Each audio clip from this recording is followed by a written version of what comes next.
I cringe anytime I hear somebody say, I'm a sensitive. It's like hearing somebody say, I'm extra smart. I mean, are you though? Are you? Really? Probably not. And I will stop short of saying I'm sensitive, but I have had a consistent flow of paranormality in my life.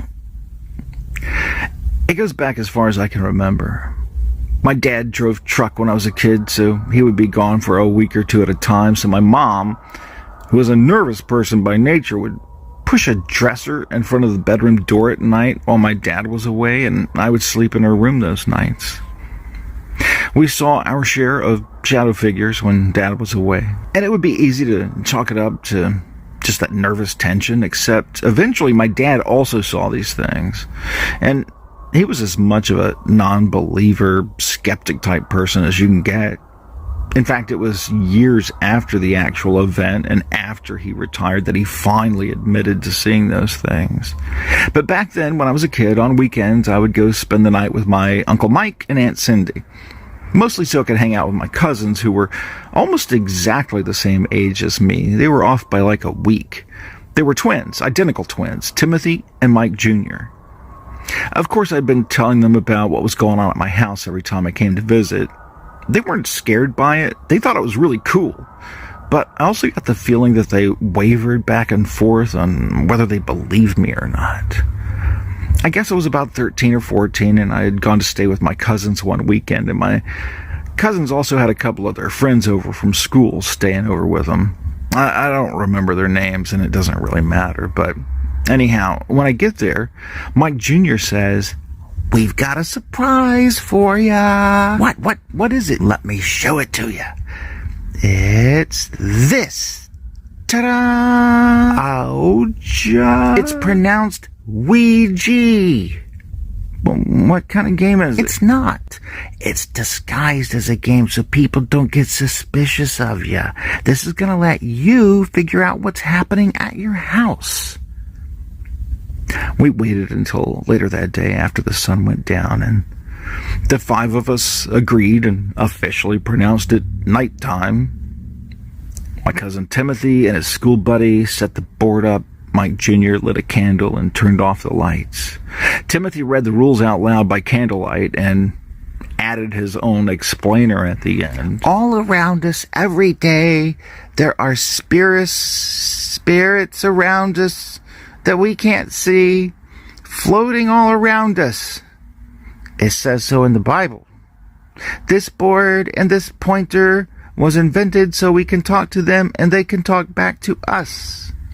Three of the guys put their hands on the pointer and started asking questions. Are there any ghosts around? Are there any dead people who want to talk to us? Hello, calling all spirits and ghosts. Time to talk to us now. What's it like to be dead? Does it feel like anything? Can you be invisible and be in the bathroom when somebody's showering? Every once in a while, one of them would say, "Did you feel that?" And another one would say, "No, did it move?" And the other one would say, "I think so. I'm not sure. I might have felt that." This was going nowhere. And slow. Mike Jr. schooled us on what he thought was the problem. You gotta be pure of heart or it won't work. And you gotta be careful because you might get a demon on the line. If that happens, everybody's gotta stop so nobody gets a possession. This went on for probably 30 or 40 more minutes and nothing. No response. Mike Jr. kept rereading the directions like he was putting together an IKEA couch and had missed a step somewhere. We were convinced that the spirit board we got was a dud. Just before we gave up all hope, something finally did happen. Big time. Timothy, with hands on the planchette, said, "Last chance to talk. You might never be able to talk to an alive person again, and you blew it." Just then, the planchette shot across the board to hello. Of course, there was the standard, "I didn't move it. Did you move it?" Fight. But Mike Jr. got everybody to quiet down so we could continue. "Who are we communicating with?" The board started spelling something. It spelled IAMSATA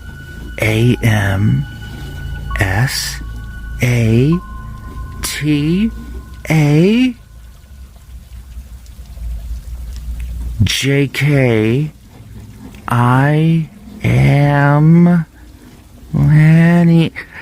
Ha! JK! He's saying he's just kidding. His name is really Lenny. Hey, Lenny, I'm Mike Jr. How are you? The board answers. Well, I am dead. So there's that. What are you doing, Lenny? Talking to you, dummy. Talking to you, dummy. Are you an evil being or a nice ghost? N-I-C.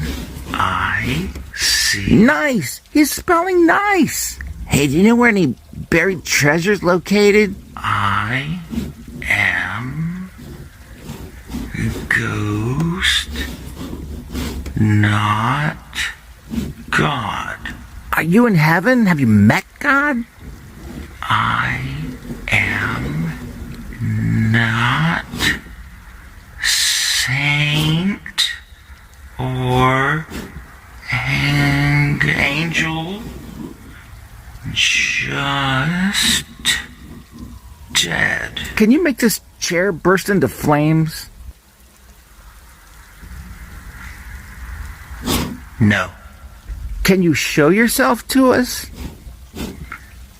You would pee yourself. Can you make a noise just so we know you're real? Yes. But then you goodbye. Oh, okay. Yeah. Make a noise and we'll say goodbye. I promise. Ouija danger.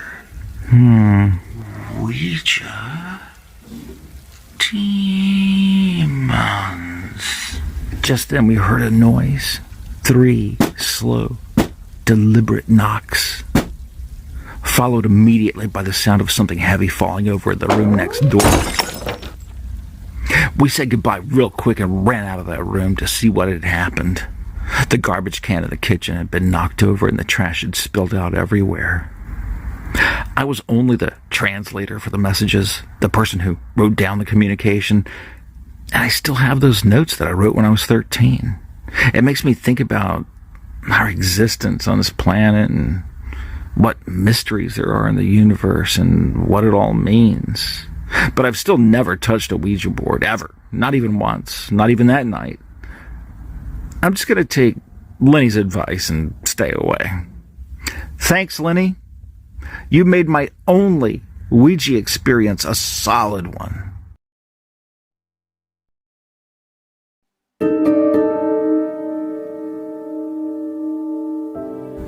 This happened about 4 years ago, which seems crazy to me because it seems like only a few months.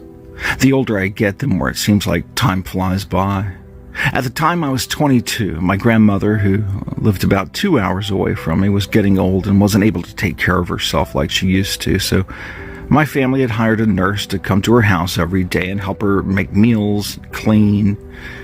My grandmother's mind had started to go, but I still loved seeing her, and we would always have amazing talks about what life was like when she was my age and all the wisdom she had picked up along her travels through life. I would see her every couple of weeks. One Friday after work, I drove out to see Grandma with the intention of spending the night there and coming back on Saturday afternoon. I got out there about the same time Grandma was going to bed. Her nurse was just about to leave, and she asked me if I would walk her out to her car because it was so dark out there. Okay. I agreed, and when we got outside, the nurse confessed to me that she wanted to get me away from Grandma for a minute so we could talk privately. I have some concerns about your grandmother, she said. Okay, like what? Well, I can't be sure, but I know how much you love her, so I'm trusting you with this. Okay, what is it? Okay, I couldn't help but notice your grandmother has some bruising on her arms. What? Like somebody strong grabbed her wrist really hard. You can actually make out the outline of fingers and everything. But aside from me and you, nobody comes by, right? That's what I was going to ask you. Is there anybody else who might have stopped by? I've asked your grandmother, but she says nobody's come by. What else could this be? I mean, well, I've seen cases where there's somebody in that condition that inflicts these kinds of wounds on themselves, both accidentally or on purpose. But you'll see when you look at her arms, there's no way she could have done this to herself. Plus, there's also something on her back. What do you mean, something on her back? Scratch marks, like somebody purposefully took their fingernails and just slashed them down her back. Oh my God. Okay, if this isn't you or me, which I don't think it is, what is it? Well, the only other possibility is somebody's coming in when neither of us is around. Okay, let me talk to her. Let me dig into this and see what I can find out. I do appreciate you telling me about this. I'll keep in touch. I can't begin to tell you how angry I was at this point. Elder abuse is one of the most sickeningly evil crimes a human can commit. What kind of low-life sicko do you need to be cruel? Just so cruel to somebody who is just defenseless. And especially somebody as kind and loving as my grandmother. God, I was so angry I couldn't sleep that night. The next morning I woke up and I made breakfast for me and my grandmother. When she came into the kitchen in her robe, I made it a point to get a good look at her wrist and the bruises that were there. I secretly sent an email to my work saying I needed to take off for a few days to take care of a sick elderly relative, and I sat down to eat. I have a special relationship with my grandmother. We've never beat around the bush about anything. We have an unspoken agreement that we will never shy away from expressing our opinions to each other. We're just direct with each other, and it works very well for us, and it always has. So I ask her, Grandma, you've got bruises on your wrist. Where'd that come from? Oh, I probably just did that in my sleep. You know. Grandma. But that's what happens when you get old. The wind blows on you and you get bruised. My skin is like tissue paper anymore. Grandma, did you forget who you're talking to? Oh, it's such a lovely day outside. Will you take me for a walk? Don't try to change the subject. I'm gonna go get changed. Be ready in 5 minutes and we will walk. Grandma was being evasive. I knew it, and she knew it, and she knew that I knew it. So we go on this walk, arm in arm, and when we get about 100 yards away from the house, she stops me. We sit down on a log from an old oak tree. She faces me, so we're eye to eye, and she begins to cry. I'm thinking to myself, okay, here it comes. Just remember, you cannot murder whoever has been doing this, or you can't get caught murdering whoever's been doing this. My grandmother, the sweetest woman in the world, is wiping the tears away as she tells me what she's been going through. She goes on to tell me that a few weeks ago it all started, late at night, after the nurse was gone and she was in bed, asleep. She would suddenly wake up and see a large man standing in her doorway. She said it was larger than any man she had seen before, and she was terrified beyond any fear she's ever known. She would scream, but the man at the door would just stand there and laugh at her. She said she would scream and cry and panic, and it seemed to last for hours, but then the man would just walk away. She said this happened almost every night. Then, last week, it got a lot worse. This man would appear in the door, but when she screamed, he would start walking towards her, laughing. he would step up onto the end of the bed where her feet were and walk on top of the bed up to her head. And he would grab onto her wrists with his feet and pin her to the bed. She said his feet were like hands. Before I could say anything or even make a face, she said, I know this sounds crazy, and you think I'm crazy. You think I'm a crazy old lady, but just hear me out. Okay, I will. She said this man would grab her wrists with his feet, and then, in the dim light of her nightlight, she would be able to see that this was not a man at all. She said this was an angel, an evil angel. She said she could see that he had wings folded on his back. As far as his face goes, he had an extremely high cheekbones, huge eyes shaped like almonds, and he was very, very handsome, but the evil scowl on his face made him look hideous. He was extremely muscular, and the general vibe he gave off was he was having the best time ever scaring and hurting an elderly lady. I was so angry, and I wanted to believe my grandmother. I know she wouldn't lie to me, but like I said, she's old and her mind's going. So what if this is someone who's breaking into her house? As if she could tell what I was thinking, my grandmother spoke up and said, Look at me. Look at me in the eyes. This is not my imagination. This is not a delusion. This is not a hallucination. I know this is happening, but I don't know what to do. You're the only person I can trust with this. Anybody else is just going to chalk it up to me being a crazy old woman. I'm telling you right now, this is real. From that moment, I knew she was telling me the truth, and I had to go with the fact that this was happening. I told her that I already told work I wouldn't be in for the next few days, and I would help her figure this out. When we got back to the house, I started putting all the pieces of the puzzle together. I asked my grandmother what had changed in the time before all this started and after it all started. She said nothing had changed. She'd been doing everything the exact same way every day for years. I didn't think the nurse was involved. She had been working with my grandmother for a couple of years at least, and she's the one who had pointed out this issue to me.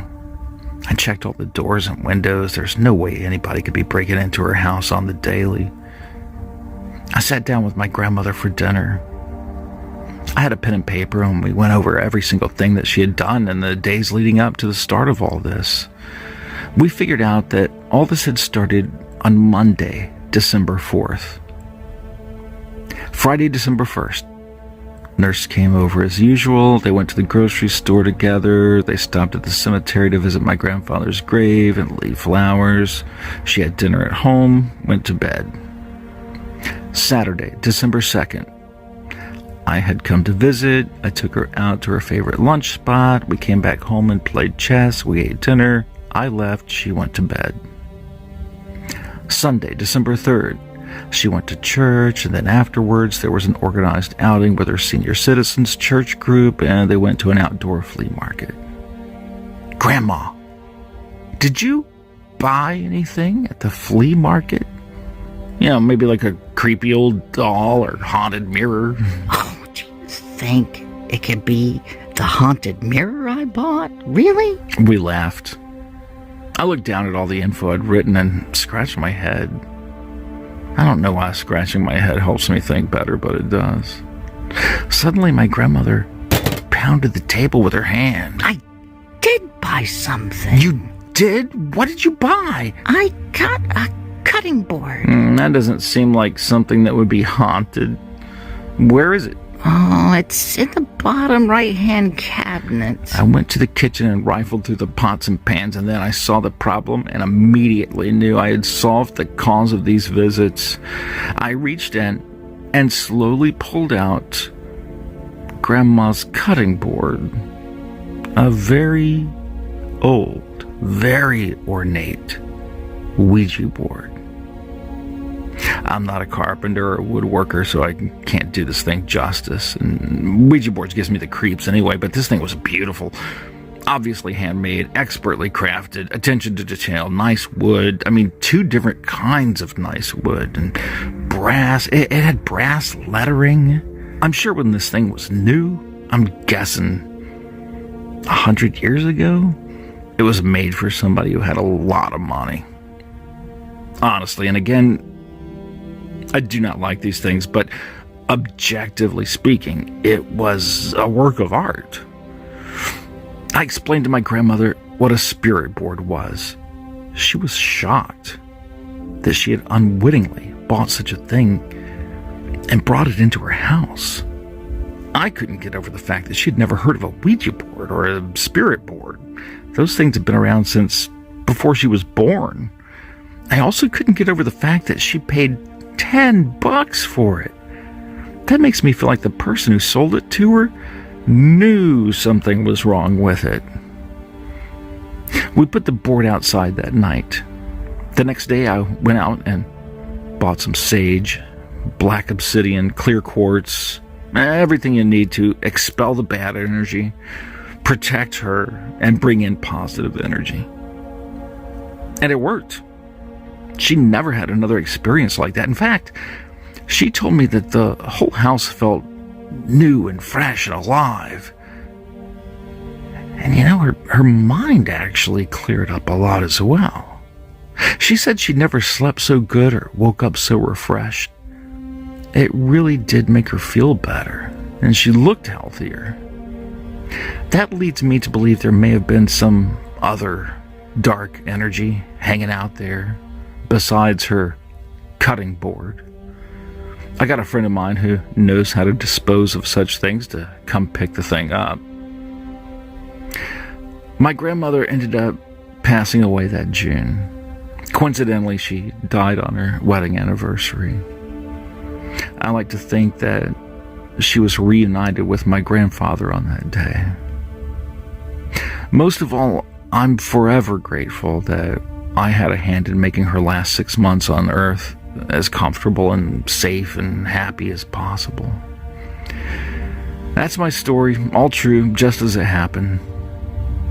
My advice to anybody willing to hear it: don't mess around with any kind of talking spirit board, Ouija board kind of thing, any kind of device that claims you can talk to spirits.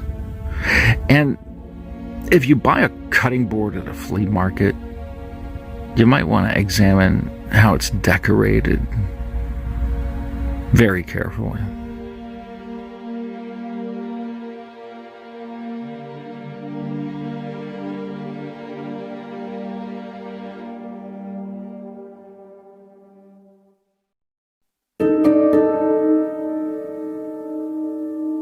My name is Amy. I'm 29.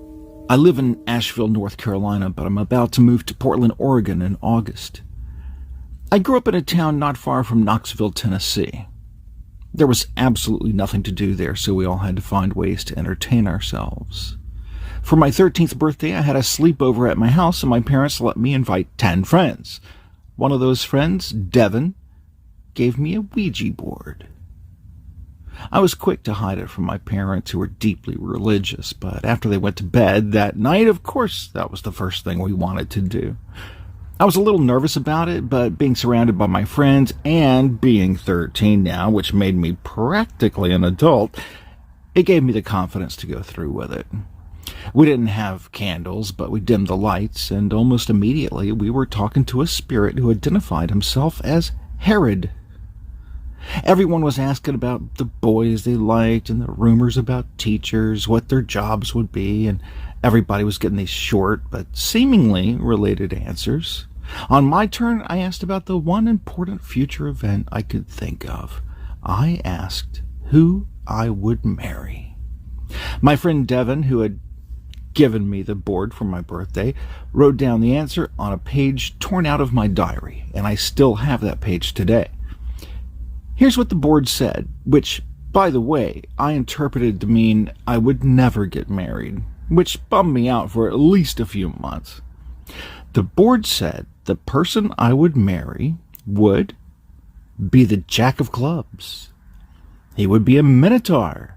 He would walk on water and fly. After this answer, the board went cold. The planchette didn't move anymore, and we eventually went on to play some other games.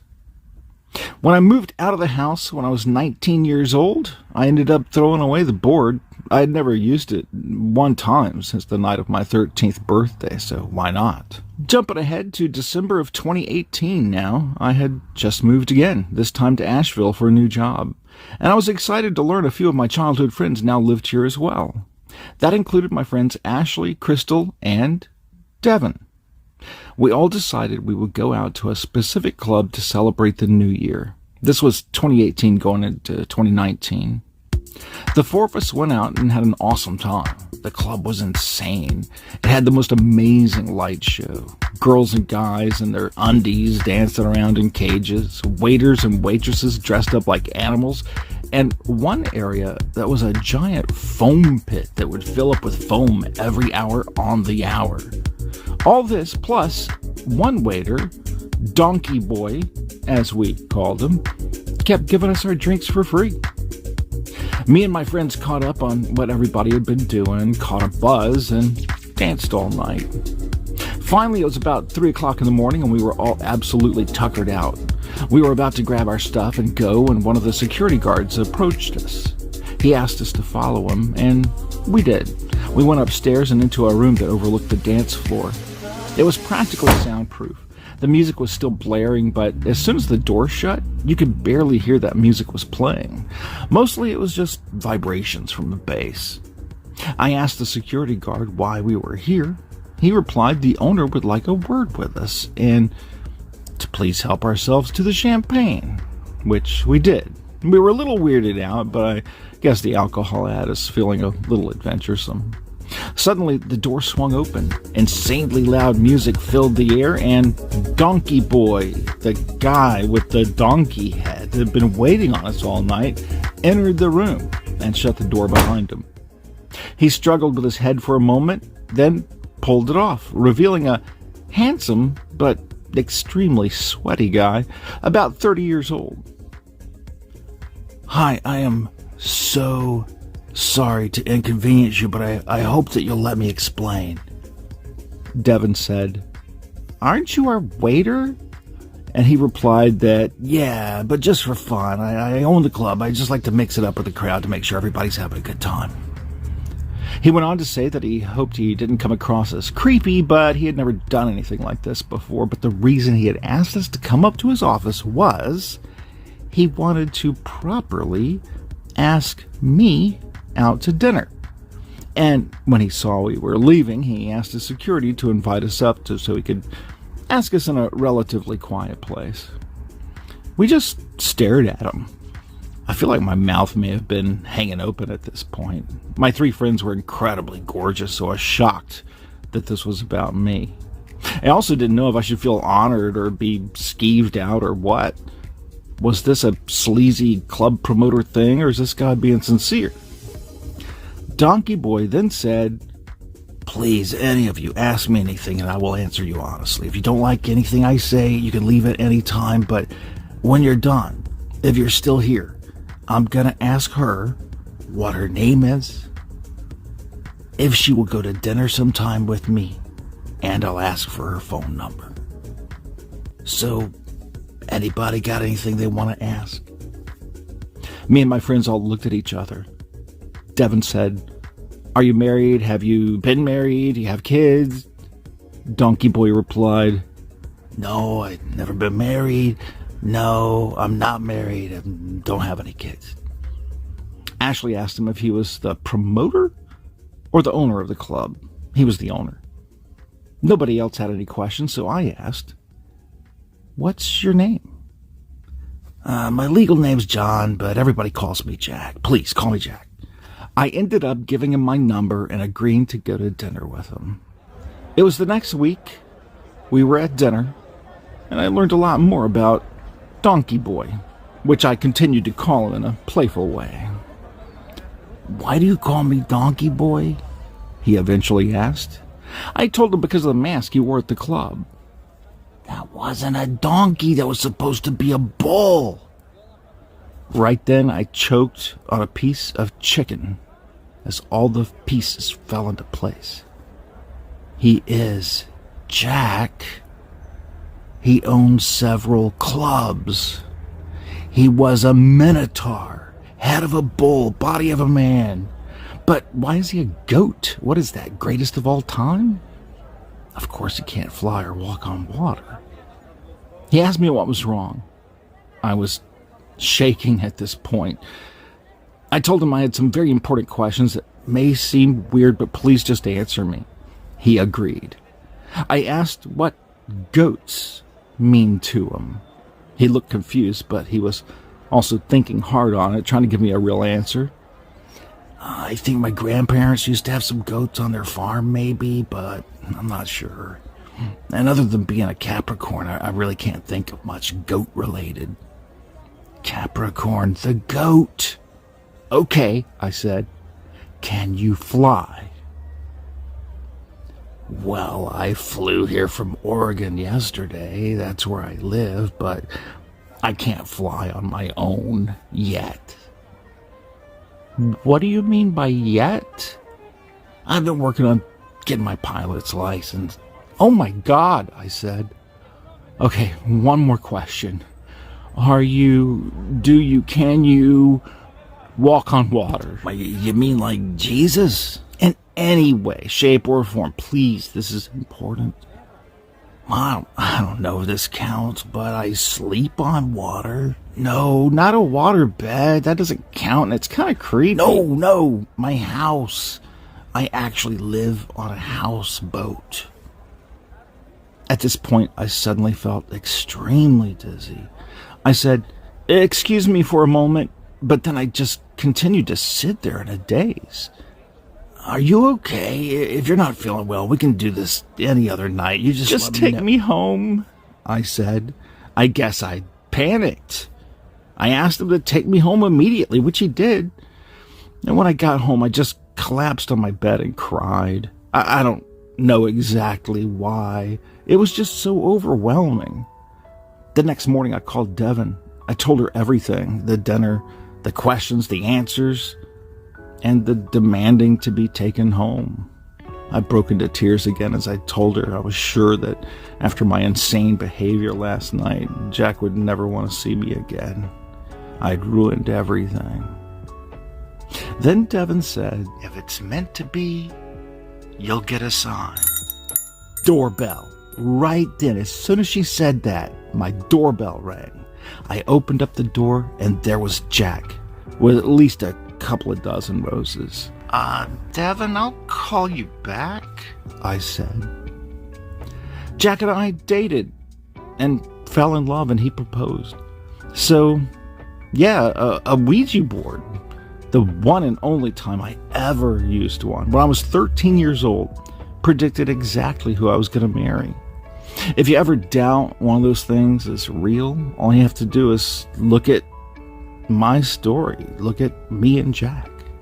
Because this summer, I really am going to marry Jack. I'm going to marry a Jack of clubs, goat minotaur who can walk on water and fly.